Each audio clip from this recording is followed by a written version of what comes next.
You, John Fitzgerald Kennedy, do solemnly swear I, John Fitzgerald Kennedy, do solemnly swear that you will faithfully execute the office of President of the United States that I will faithfully execute the office of President of the United States and will, to the best of your ability, and will, to the best of my ability, preserve, protect, and defend the Constitution of the United States. preserve, protect, and defend the Constitution of the United States. So help you God.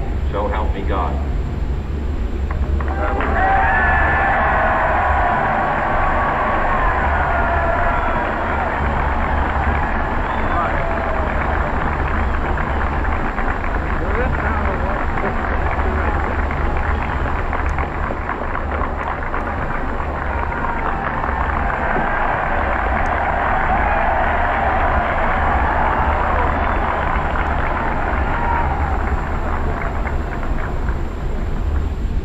Vice President Johnson, Mr. Speaker, Mr. Chief Justice, President Eisenhower, Vice President Nixon, President Truman, Reverend clergy, fellow citizens.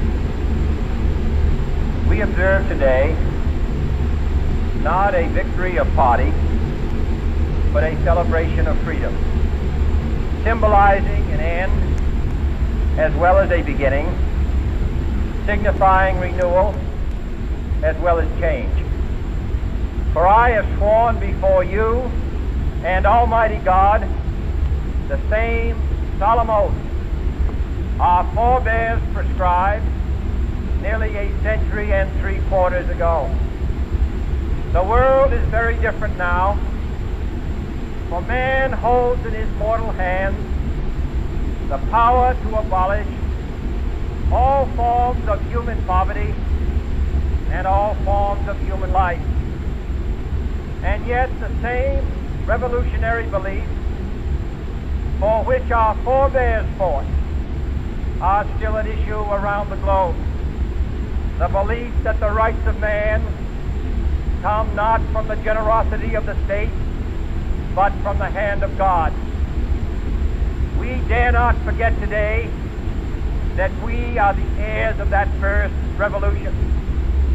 Let the word go forth from this time and place to friend and foe alike that the torch has been passed to a new generation of Americans born in this century, tempered by war, disciplined by a hard and bitter peace, proud of our ancient heritage, and unwilling to witness or permit the slow undoing of those human rights to which this nation has always been committed and to which we are committed today at home and around the world.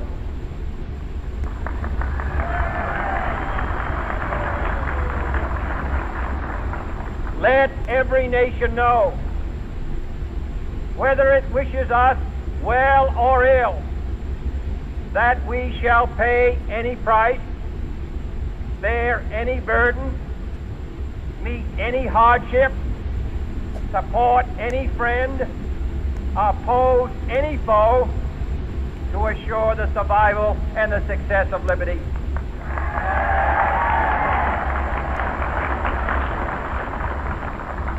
This much we pledge and more. To those old allies whose cultural and spiritual origins we share, we pledge the loyalty of faithful friends. United, there is little we cannot do in a host of cooperative ventures. Divided, there is little we can do, for we dare not meet a powerful challenge at odds and split asunder. To those new states whom we welcome to the ranks of the free, we pledge our word that one form of colonial control shall not have passed away merely to be replaced by a far more iron tyranny. We shall not always expect to find them supporting our view, but we shall always hope to find them strongly supporting their own freedom, and to remember that in the past, those who foolishly sought power by riding the back of the tiger ended up inside.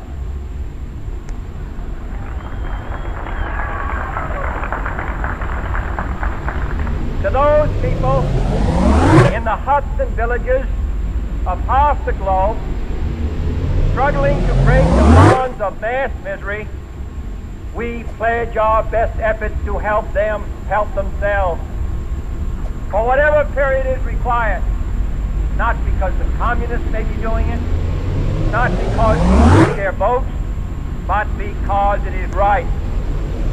If a free society cannot help the many who are poor, it cannot save the few who are rich.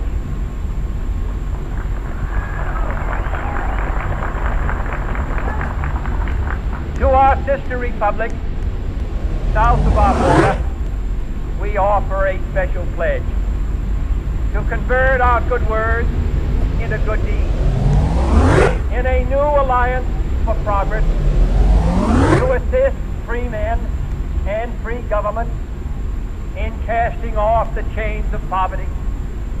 But this peaceful revolution of hope cannot become the prey of hostile powers. Let all our neighbors know that we shall join with them to oppose aggression or subversion anywhere in the Americas.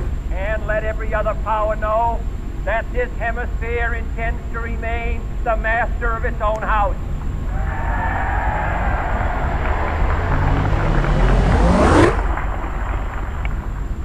To that World Assembly of Sovereign States, the United Nations, our last best hope, in an age where the instruments of war have far outpaced the instruments of peace, we renew our pledge of support to prevent it from becoming merely a forum for invective, to strengthen its shield of the new and the weak, and to enlarge the area in which its grit may run.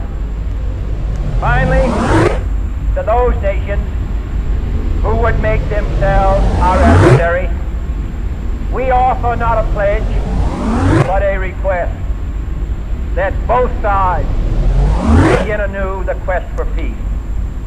Before the dark powers of destruction, unleashed by science, engulf all humanity in planned or accidental self-destruction. We dare not tempt them with weakness, for only when our arms